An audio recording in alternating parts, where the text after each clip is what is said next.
Tom, how are you today? Great, great. Good to see you again. Good to be back with you.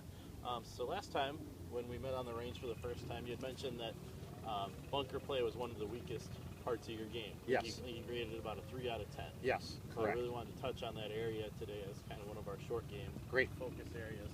So we're going to start out in the bunker today and then probably move over and work on the putting because that was another area. Exactly. Pretty. Okay. Good. So recap the putting for me. What were some of the things? Well, alignment first of all. I want to keep working on getting my putter and the ball aligned properly. And it looks like I need to turn it a little bit to the left more than anything else. When my putter is in, I want to make sure that putter gets squared up to the line that I want it to be on. Right.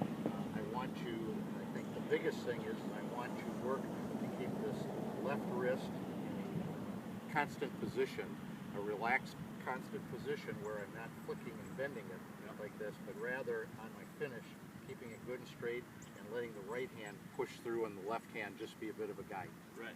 Yeah, that's kind of a good way to think of it. I like that. Just like when you shoot a basketball, right? Mm-hmm. The right hand creates all the motion. Right. The left hand's just there to guide. Exactly. Okay. Mm-hmm. So yeah, we don't want to let that right hand dominate too much. Yes. Otherwise, it's going to end up flipping through this way. Yes. And I think that's kind of goes back to your alignment in the first place, where it was open a little bit to start, and you were used to flipping it through and kind of closing it on the way through. Correct. So we want to eliminate all that so we can trust our alignment, get it on that line. I'd agree. Not have to rely on a flip being what gets it. Yes, I agree. Yeah. So pretty easy drill. You think you can handle that one on your own? I think I can. That'll help out a lot. Yeah, just like when we practice with the alignment stick on the ground on the range. Right. Right.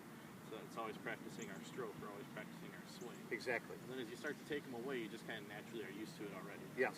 So, it might feel a little bit different on the course, not having it there at first, but the more you practice with it, the more you'll get used to it. Better off it'll pay off. All right. Great. So we'll be back on the range next week. Okay, great. I'll see you then. Thank you. Thanks for all the help. See you later. So then we also worked on kind of some of the evidence of where the ball starts, and what was one thing that helped, or one of our swing thoughts that helped to correct where the ball was starting? Divot pattern.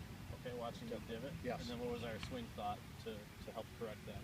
Hit it on the inside, aiming for right field. Yeah, trying to feel like we're swinging out to right field. It might not actually be doing that, but that's what it starts to feel like. Right. Right.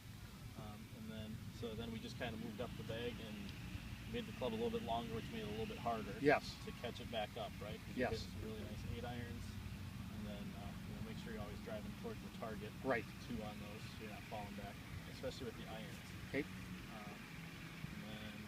So we'll meet up again next week and probably move on to some short game. Great. All right. I'd love to. Thank you. That was a